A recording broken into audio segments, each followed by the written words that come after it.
But first, let's take the business stories making an impact on today's newspapers. Delighted to be joined by a Mayo man. He's the Managing Director of Slee Nua Careers Limited, and he's a former GA correspondent with Irish Independent newspapers. He's a Mayo man through and through, and he's Liam Horan. He's very welcome to the programme. Liam, welcome. Thank you very much, Bobby.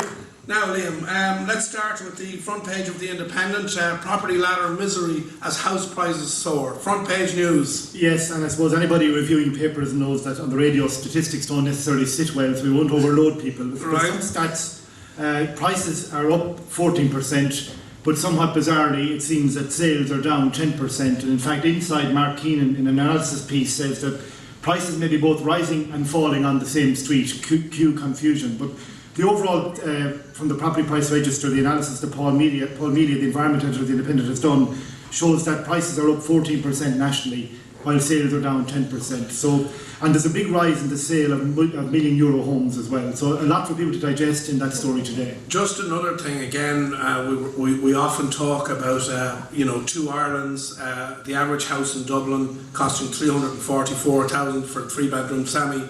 The average price nationally $144,000. Again, Dublin soaring ahead, the rest of the country sort of being left behind. Well, actually, when the figures were published today, I said let's take a comment look at this, because that would be one of the reasons. Well, let's do that. Yes. So what it's shown is that Galway house prices are up 4%, Leitrim up 8.3%, Mayo down 12.8%, Roscommon up 11.5%. and Sligo up 7%, obviously in advance of the Connacht final tomorrow.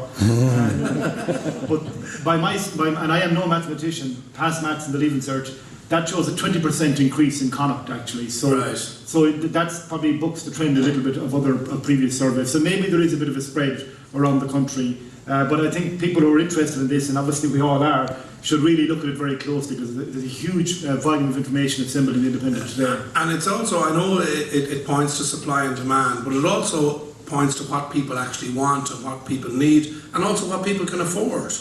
We also see that the mortgage lending is also down. The central bank, their 10% deposit rules are also having an impact on the availability of money to buy homes. Yes, which seems to have given rise to the suspicion that it's more cash buyers are out there. So there's a lot of confusion, as Mark Keenan says. What I would like to point out, though, that the dearest home in Kildare this year was Love Me Tender. That's the name of the house. Yeah, and I look at it, it's not unlike Graceland. I've been in Graceland, it's not unlike Graceland, so I suspect that's where it came from. There you go, folks, Love Me Tender. Okay. And the best county in Ireland to buy a deer house in, if you know what I mean, is Monaghan. It's 250 grand was the dearest house sold in Monaghan this last year. There you go. This quarter. And we've loads of Monaghan listeners here on the show. Okay.